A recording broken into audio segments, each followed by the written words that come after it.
After sketching out this landscape with pencil on canvas, I went right into blocking in the painting with acrylic paints.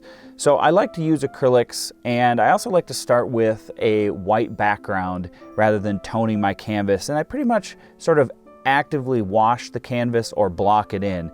So I'm very loose with this portion and it goes on very quick. The goal here is just to cover the canvas with the general colors that I'm looking to achieve.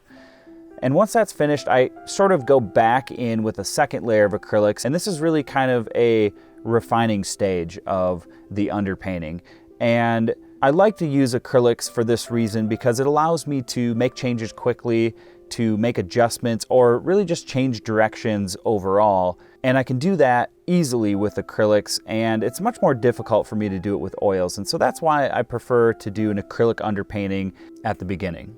I'm not looking for specific details, but I'm just trying to get the colors correct, the contrast correct, the values correct, and I'm also making sure the composition is good.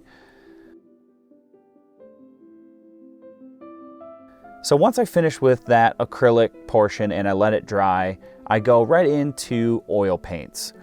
Now with this oil portion, I'm pretty much going to be painting wet and wet the entire process, and I sort of work my way down through the painting. I'm using quite a bit of paint on the brush and the layer is going on fairly thick. I'm not trying to add too much texture as of yet, but I want to make sure that I get a good coat of paint on the canvas. Now before I go any further, let's talk about where this came from. We took a recent trip to Glacier National Park and woke up in time for a pretty spectacular sunrise.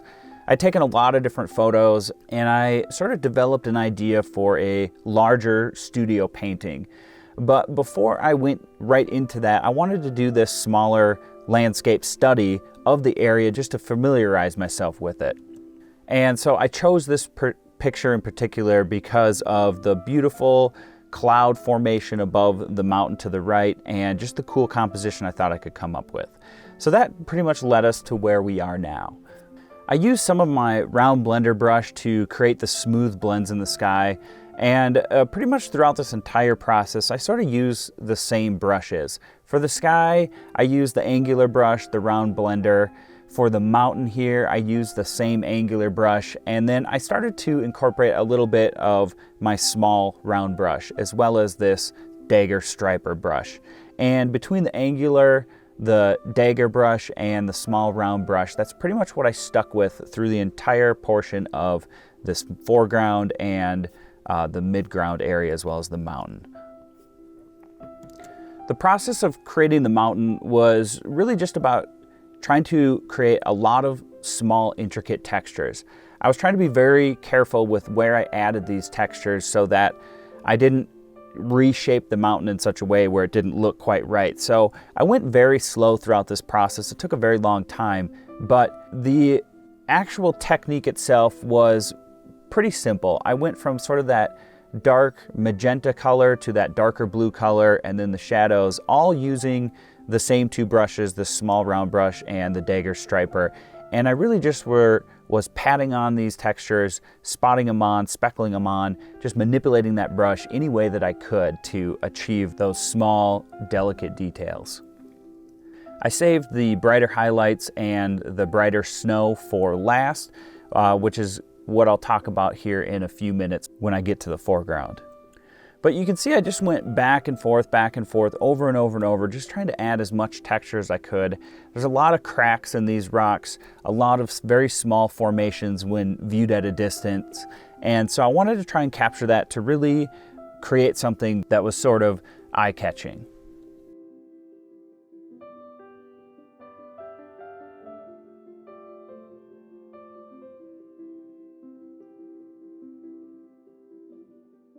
When it came to the trees, sort of the first thing that I tried to accomplish was paint the negative space. I wanted to get around the outside of the trees to really reshape the structure of them, and then once that was finished, I went in with the darkest of darks. This is almost black, and used the dagger striper brush to lay those in. I'll have all the colors and the mixtures and things like that of how I painted this in the colors that I used in the description below, so check down there if you're interested in reading a little bit more about that. But this next phase, the second step to these trees was really to get the outline, get the details established. So I kind of went along the outer edge of these trees and painted the individual boughs, the branches, things like that, and tried to add a lot of that small little texture that we associate with pine trees. I wasn't really concerned about the details within the trees, more or less just the outline and the structure of them. You can see that I start to move to the detail within these trees though, once I finish with that. And I work my way up slowly. So I don't go right into a lot of brights. I start my way through it by adding some subtle tones and then increase the brightness and slowly but surely create the sense of pine boughs kind of popping out at the viewer. And I kind of repeated that same process throughout the rest of these trees. I used a lot of very thick rolls of paint on my round brush for this. None of it was really scrubbing on textures. A lot of it was just sort of just up and down, on and off the canvas, spotting on those rolls of paint. So very thick paint. There was a lot of texture throughout these trees when I finished with the painting, which I thought created or maybe enhanced that realistic feel.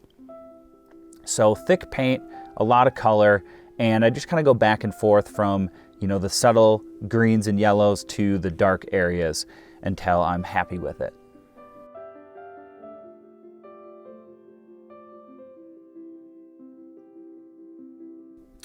And there again, you can see with this tree right here how I started out with the darks, worked my way up just step by step into the brightest of brights, and then at the end of that, once I add those bright highlights, I kind of go back and forth from the darks to the lights just to refine anything that I see missing or that I'd like to adjust.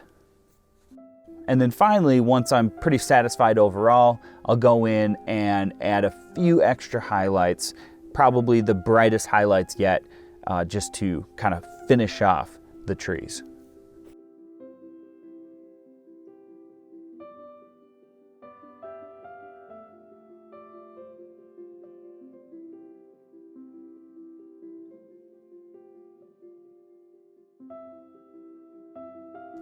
So I thought this would be a good place to give you an example of just how I create this realistic feel, how I achieve the, maybe you could say hyper-realism, I don't know if I'm quite there yet, but how I achieve a very high level of realism anyways, and how I achieve all these textures. So you can see what I'm doing here. Number one is just to start with my darkest values. And so in this case, in the area of all this foliage, I'm starting with a very dark green color, so like yellow and black mixed together.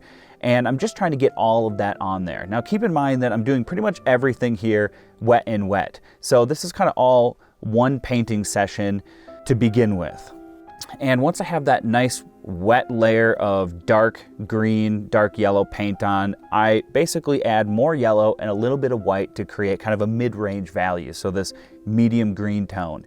And I'm going back over the top of these areas and adding a little bit of texture. So all of the textures throughout this whole painting are achieved pretty much the same way. I'm using the same brushes throughout most all of the trees, the foreground, the mountains. Just the way I apply it and the way I manipulate the brush is kind of the only thing that changes. So it's the same process, just slightly different brush strokes. And you can see that I slowly work my way up to the highlights. Now, once I have most of those mid-range values on, I basically repeat the same process. So I add more yellow, a little bit more white, brighten up that color, and I go back over the top. Now, again, the paint roll on this brush is very heavy. There's a lot of paint on the brush.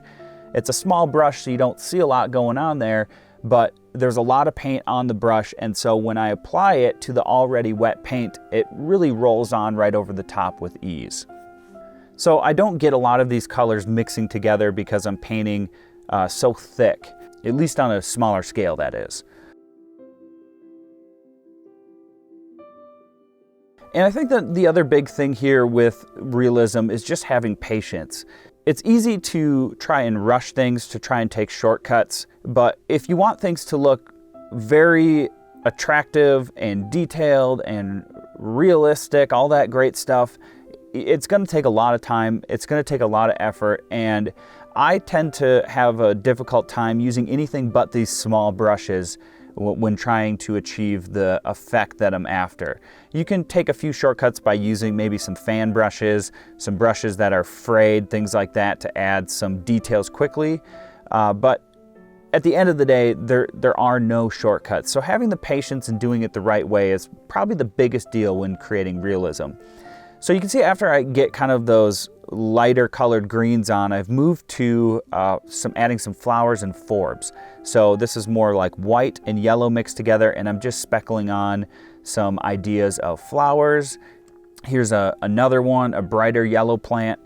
And I'm adding this over the top of all the work that I just did. Again, very thick paint. So this would be the brightest highlights that are going on last. I sometimes kind of go in between and add a few more things, but in general, that's pretty much how I do all of the textures in the foreground, just working my way from the darks to the lights and adding those finishing touches, in this case, the plants and flowers and forbs like that at the end. So I do that last. And when all of that's looking pretty good, like I said, I do go back from time to time and I add even brighter highlights, or I might even add some shadows again if I feel like I need to change or refine a few things. So I felt like there was a few more highlights I could spot on throughout kind of this entire area. So I just went over the top and kind of carefully went in between my plants and added those in, as well as a few blades of grass. You can see me doing that with the dagger striper brush.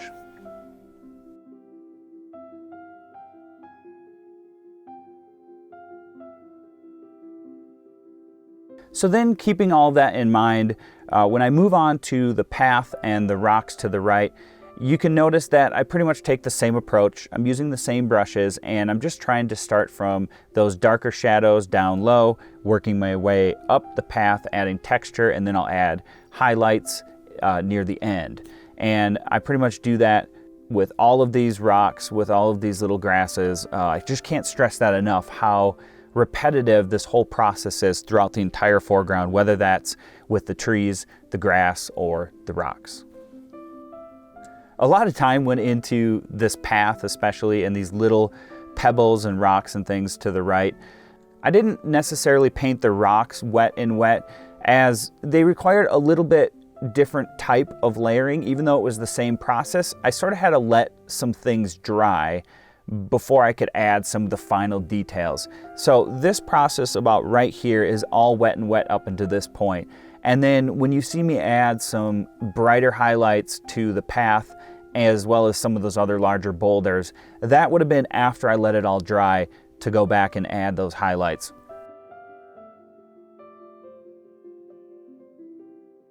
I really liked the dagger striper brush for a lot of this rock work. It was easy to create a multitude of textures going on. There's the sharp tip, but then also that nice knife-like edge, that longer edge, which is easy to create a variety of things going on. So it's a good brush to move quicker, perhaps. And you can see now I'm adding those textures over the top, those brighter highlights throughout some of these rocks. So this would have been after I let everything dry. There was a few days that I worked on this kind of whole portion of the painting.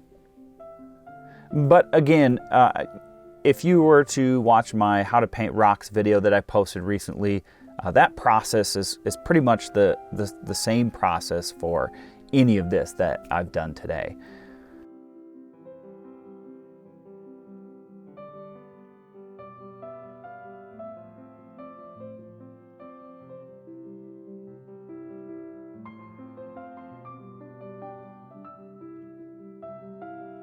After I felt pretty good with the painting overall, I oiled it out with a mixture of mineral spirits and the paint medium that I was using, and then I'll use a makeup sponge to kind of wipe the excess off after I oil out.